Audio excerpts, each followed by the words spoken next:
Kita buka firman Tuhan, Kisah Para Rasul pasal 17 ayat 27. Kalau sudah ketemu katakan amin. Supaya mereka mencari Dia dan mudah-mudahan menjamah dan menemukan Dia, walaupun Ia tidak jauh dari kita masing-masing. Amin. Silakan duduk. Pagi ini kita belajar tentang kebenaran firman itu mengenal Allah secara pribadi. Mengenal Allah adalah panggilan bagi setiap orang Kristen yang menciptakan kita dan juga ingin agar kita menemukan dan mengenal Dia. Akan tetapi mungkin kita masih kebingungan bagaimana kita bisa mengenal Allah yang Maha Kuasa itu. Artinya mengenal Allah yaitu kita mengenal Allah bukan hanya tentang mengerti tentang keberadaannya, tetapi juga mengalaminya secara pribadi. Hal ini melibatkan pemahaman yang mendalam tentang karakter, sifat, dan kehendak Tuhan. Mengenal Allah bukan hanya lewat pengetahuan saja, namun kita harus ada usaha untuk benar-benar mengerti pribadi Tuhan Yesus. Cara-cara kita untuk mengenal Allah lebih lagi yaitu satu, membaca dan melakukan firman Allah. Firman Allah atau Alkitab adalah wahyunya kepada umat manusia. Melalui Alkitab, Allah menyertakan karakter dan rencananya bagi umatnya. Dari sini kita tahu bahwa cara untuk mengenal Dia adalah melalui firman-Nya. Jadi kita mencari Allah itu pertama kita harus baca firman Tuhan. Karena firman Tuhan itu kita tahu dari Tuhan Yesus lahir sampai ke kematiannya, sampai kedatangan Tuhan yang kedua kalinya.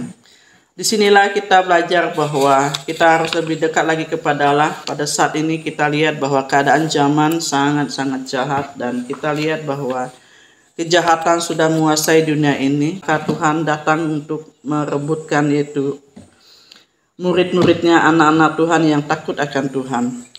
Di sini dikatakan bahwa segala tulisan yang diilhamkan Allah untuk mengajar, untuk menyatakan kesalahan, untuk memperbaiki kelakuan, dan untuk mendidik orang dalam kebenaran.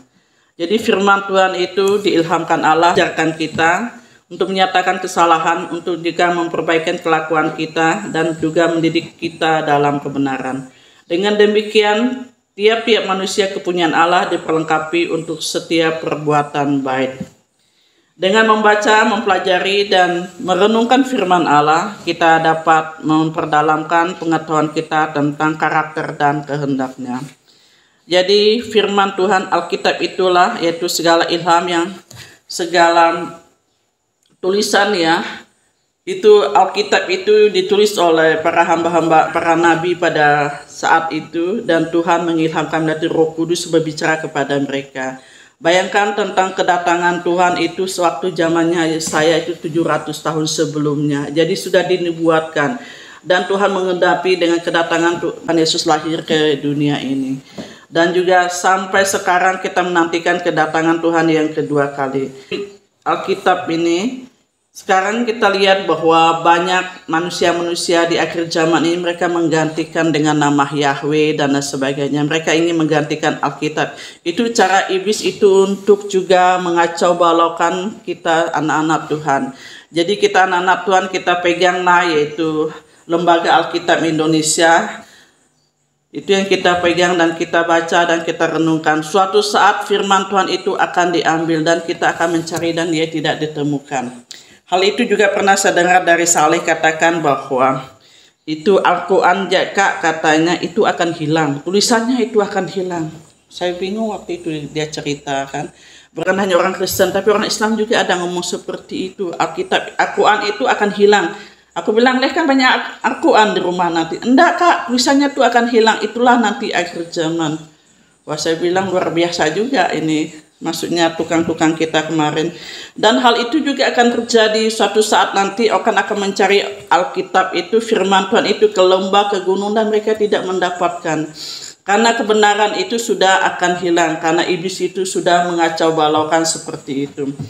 Jadi kalau kita ingin belajar sungguh-sungguh pribadi Allah, kita harus mulai bacalah firman Tuhan itu. Dan kita merenungkannya dan Roh Kudus itu akan berbicara dalam hati kita masing-masing.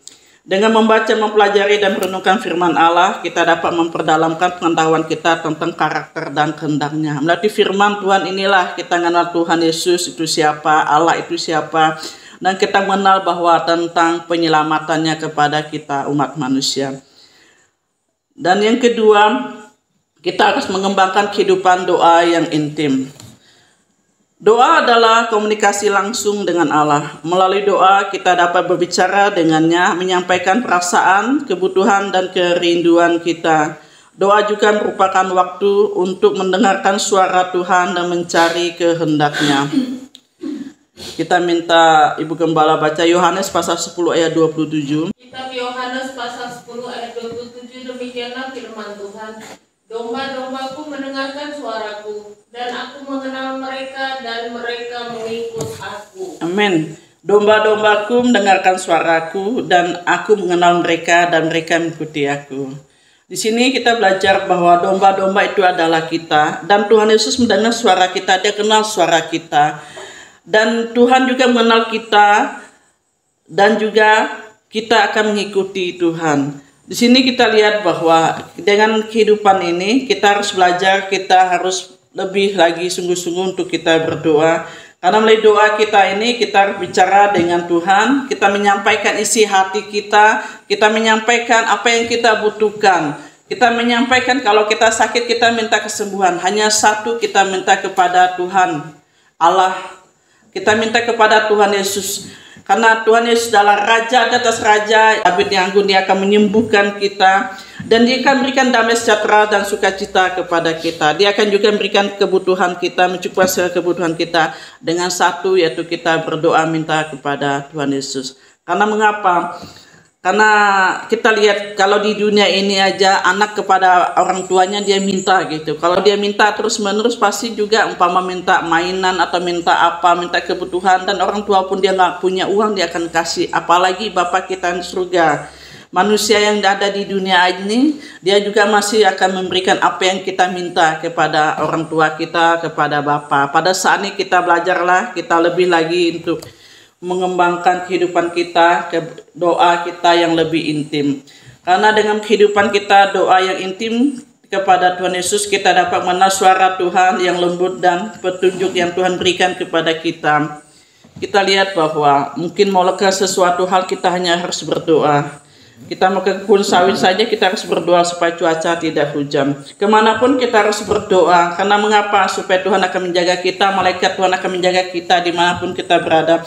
Karena mengapa? Karena pada akhir zaman ini, pada saat-saat ini keadaan dunia yang begitu jahat, kan maut itu sudah mengintai kita dimanapun kita berada. Dengan satu katakan Tuhan Yesus tolong.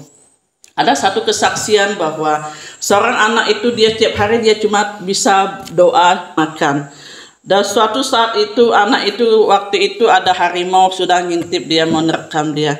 Kemudian dia hanya doa makan. Tuhan Yesus terima kasih berkati makanan hari ini. Tuhan mengerti, akhirnya Tuhan menjawab doanya. Walaupun doanya berbeda, tapi karena dia minta kepada Tuhan Yesus, maka Tuhan menjaga dia. Dan harimau itu tidak jadi menerkam dia. Kita menghadiri ibadah dan komunitas iman.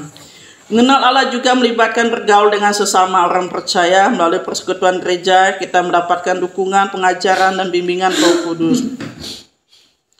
Kita juga belajar pada saat ini kita untuk ikut ibadah. Karena ibadah berjemaat memberikan kesempatan untuk kita dapat memuji Tuhan dan memuliakan Allah bersama-sama. Serta kita belajar dari firman yang diajarkannya.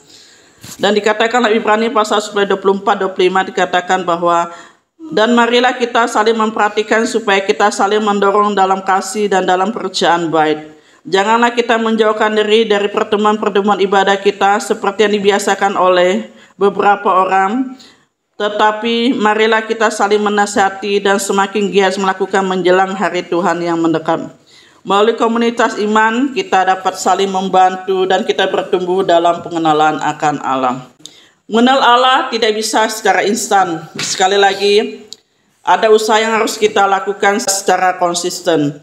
Dan sebagai hasilnya, apabila kamu mencari aku, kamu akan menemukan aku. Apabila kamu menanyakan aku dengan segenap hati. Yeremia 29 ayat 13 dikatakan bahwa apabila kita mencari Allah, maka kita akan menemukan Allah. Dan apabila kita menyanyikan Allah dan dengan segenap hati, disinilah marilah kita lebih lagi mendekat diri kepada Tuhan Yesus. Jadi marilah kita menjawab panggilan Tuhan dan mengenal Allah secara lebih dalam lagi, sehingga kita dapat hidup dalam kedekatan dan kebenarannya. Tuhan Yesus memberkati.